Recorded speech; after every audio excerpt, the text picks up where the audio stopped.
Happy day, everybody. Today we are jumping into the book of 1 Corinthians, and we are going to have some quick discussion about what happened after Jesus died. Now, in this week's blog post, which you can click on in the description, or you can go to slatedforgrace.com, you'll get a little more information about what was happening in the Corinthian church.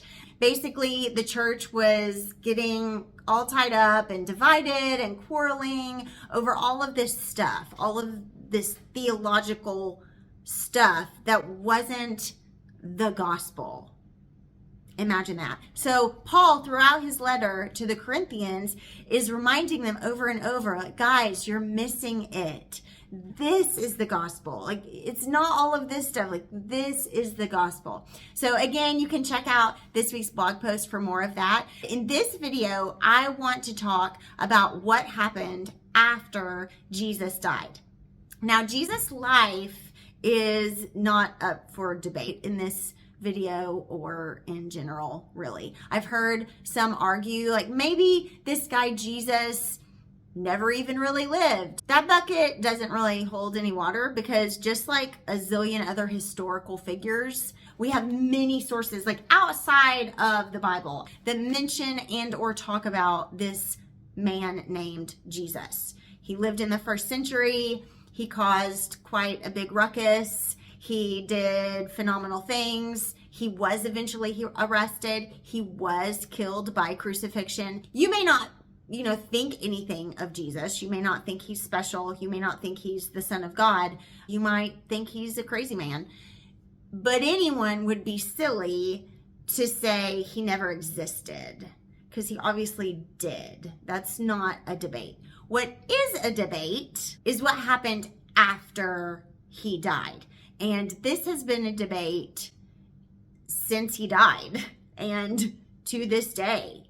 People are always writing articles about it. They're making videos about it. Was Jesus raised from the dead?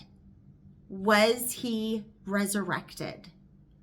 Was Jesus' body actually stolen?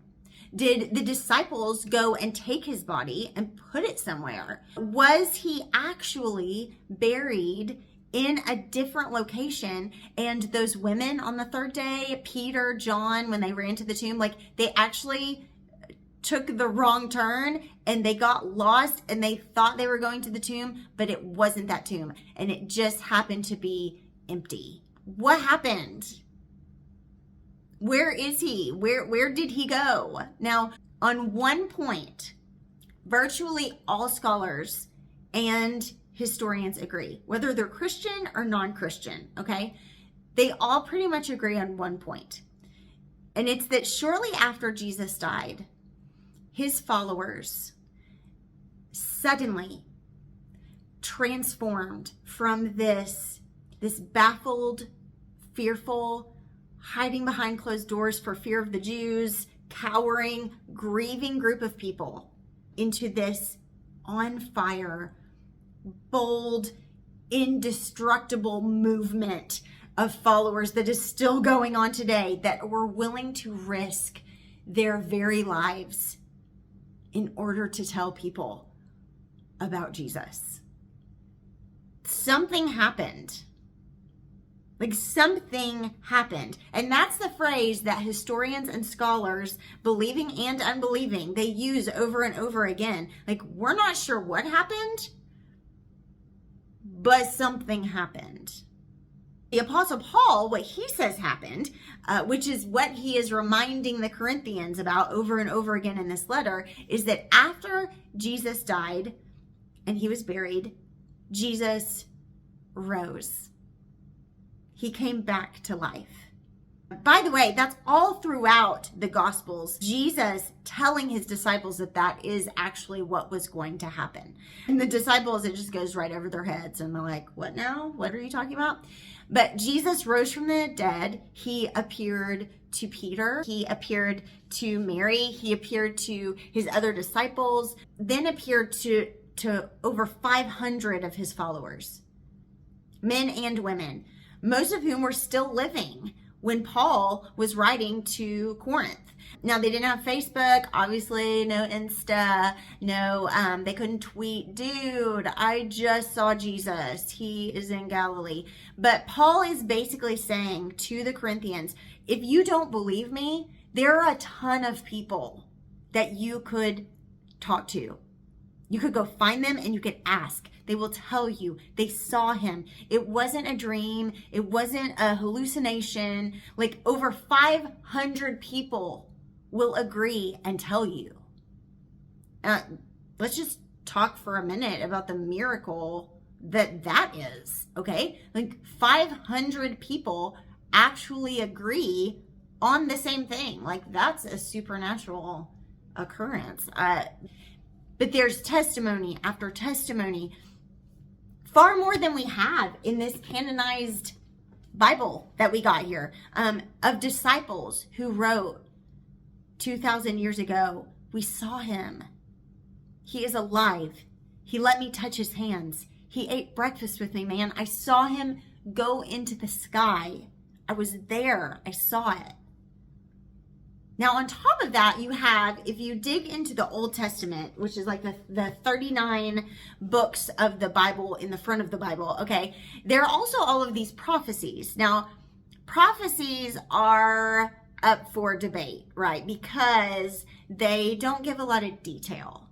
Like, there's a lot of guesswork with prophecies, and there's a degree of mystery with every prophecy.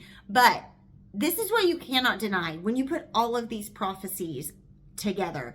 It's that all of these prophecies point to a person that is coming that's gonna save the world in some way. Like all of these prophecies talk about this person and he's gonna be despised and he's gonna be broken, he's gonna be wounded for us, and death is going to try to conquer him, but it will not overcome him. One of the earliest prophecies is in a book called the Book of Job. It's spelled like Job, but people say Job. Okay, it's in the Book of Job. It's the 18th book in the Old Testament, but it's actually chronologically probably one of the very first books that was written. And if you don't know about Job's life, dude, it was rough.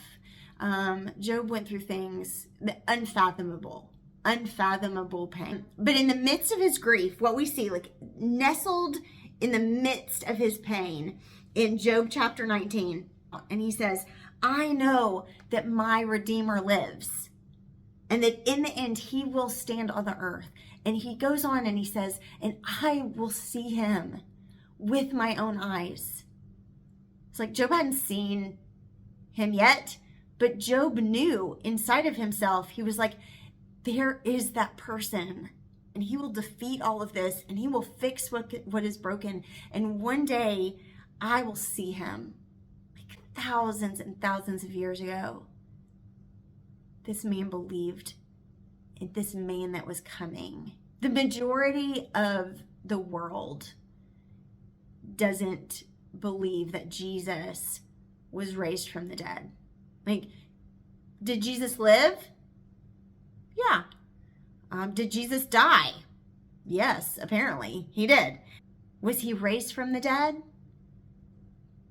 And yet there are story after story, testimony after testimony that we have in here all throughout this book. We have testimony outside of this book. We have all of these prophecies that were written hundreds and hundreds of years before Jesus was even born. And there are people walking around today like Job who are going through some really hard things, and yet they believe and they feel that it is true. They've experienced that resurrection power of Jesus in their own lives, and their faith screams that it's right. The question for all of us is, will we have faith in something that we cannot see? Will we have faith in something that we weren't there to see? We weren't there to experience. Will we still believe that it's true?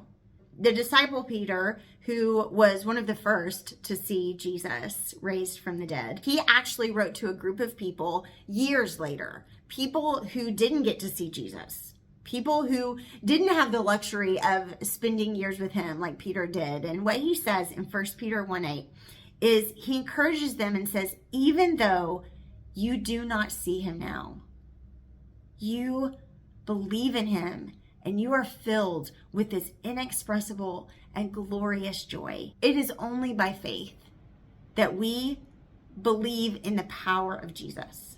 So what do you believe about Jesus? The gospel is that Jesus lived, that Jesus died for us, for our sins. He was raised on that third day. He defeated death once and for all.